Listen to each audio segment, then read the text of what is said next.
What if I told you there is a silent war being fought, not for ideology, but for a single liquid form of power? A war that has less to do with freedom or democracy and everything to do with a simple, brutal fact of geography. One that explains why a collapsing nation thousands of miles away is kept in a stranglehold, and why, no matter who is in the White House, the policy never really changes. This is the real reason the United States can't let Venezuela go.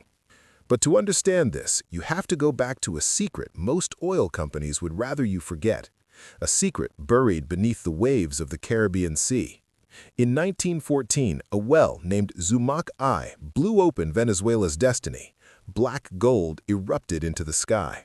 Overnight, this quiet nation became a global player, and the prize was irresistible. By the 1920s, American giants, Standard Oil, Gulf Oil, moved in. They built entire cities in the jungle. They built pipelines, ports, and political alliances. For decades, Venezuela was the Saudi Arabia of its day, a compliant, profitable fountain of crude for the growing American empire. The money was staggering. The control was absolute. And this control established a hidden rule, one that has dictated U.S. foreign policy for a century. No rival power can be allowed to dominate the oil-rich Caribbean basin. It is America's strategic backyard, its private energy reserve. But the story takes a dark turn in 1976. Venezuela, flush with nationalist fervor, nationalized its oil industry. They seized the assets of the American titans. In Washington, this was a direct attack on the system of control. It was a warning shot. What happened next was a slow, calculated squeeze, a financial and political isolation designed to send a message to every other nation watching. Challenging this order has consequences. Then came the real nightmare for Washington. Not socialism, not rhetoric, an alliance with the devil himself.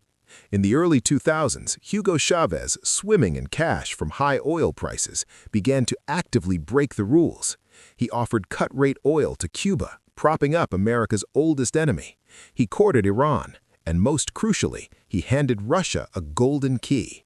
He invited Russian state oil companies and military advisors into the hemisphere. He held joint naval exercises with Moscow, just off the coast of Florida. This was the ultimate breach of the hidden rule. It wasn't about ideology anymore. It was about a hostile military power gaining a strategic foothold in America's energy backyard. The unthinkable was happening, and it could not stand. But the final, most critical piece of this story is almost never talked about. It's not about the oil Venezuela sells. It's about the oil it doesn't sell. Look at this. Venezuela possesses the single largest proven oil reserves on the entire planet, bigger than Saudi Arabia, bigger than Russia. Now follow this logic of power. A failed state controlling that much oil is a problem, but a rival state controlling that much oil is an existential threat. Imagine if China, securing Venezuela as a client state, gained preferential access to those reserves. Imagine if Russia embedded itself so deeply that it could turn the taps on or off to manipulate global prices at will.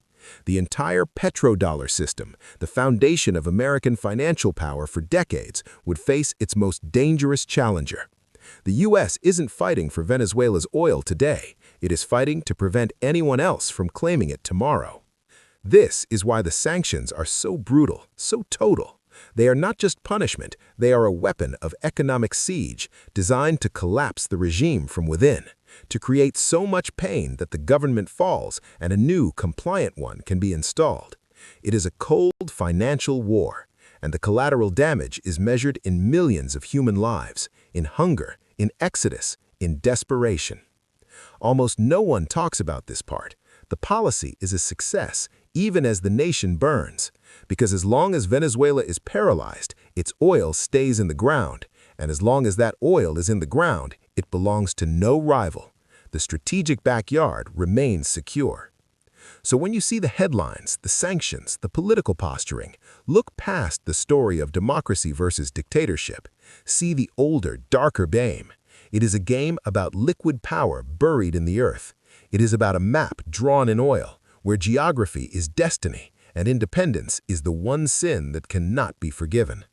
The United States can't let Venezuela go for the same reason a king can't let a fortress fall to a rival army.